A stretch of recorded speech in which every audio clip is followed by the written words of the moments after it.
Slain Hendrix.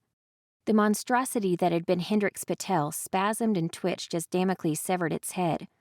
He had to roll out of the way to avoid the spray of bile issuing from the decapitated body. Nightingale kept her distance as the body thrashed and finally fell still.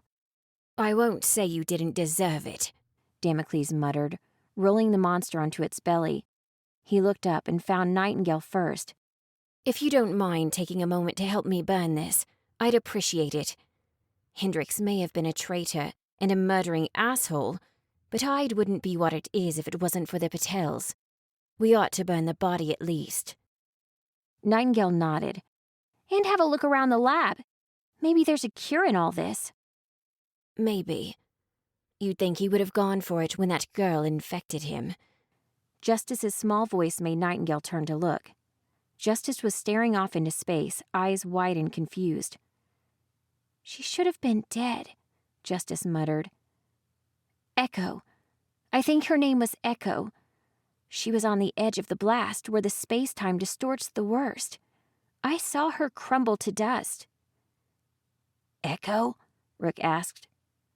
"That was the Grim Deacon spy just now?" Justice nodded. "That's what the others called her anyway. Before I watched her explode." "You think she has a twin?" Remy suggested. Justice looked up. "I watched her explode." "Twins can be very convincing," Remy muttered with one finger in the air. "She sounded exactly the same. She acted the same. Moved in the same way." Justice shook her head. "I don't know." Nightingale found herself continually looking towards Justice's spellbook. Somewhere inside that incredible source of power might be the cure she needed. Justice hadn't even checked it yet. Maybe it was in there and someone just needed to dig in deeper. "Another mystery for another day," Rook said, dropping yet another pile of books and broken furniture onto the corpse. They'd about buried him in refuse already, which had the added bonus of making it so that they didn't have to look at the awful creature. "None of these books say anything about a cure. Everything I looked at just seems to be all about the different ways to make people sick." "Same," Zeke agreed, kicking over another pile of lab journals with a deep sigh.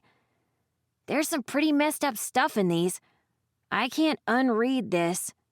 Damocles grabbed a broken piece of wood and stabbed it into the pile so hard that several books and bits of splintered furniture went flying. He let out a scream of anger, and Nightingale visibly jumped. Everyone stood silently as he dropped to his knees. Remy walked up behind him and placed a hand gently on his back. Damocles didn't look up, but slowly rose. They all stared at the massive pile as Zeke pulled out his matches. He held them out to Damocles. "I think you ought to do it." Zeke was solemn as he spoke. Damocles struck a match and stared into the flame for a moment before dropping it onto the pile.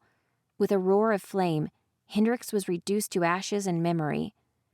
They left through the same door Echo had used. The ceiling was low and the passage was cramped, but that worked to their advantage.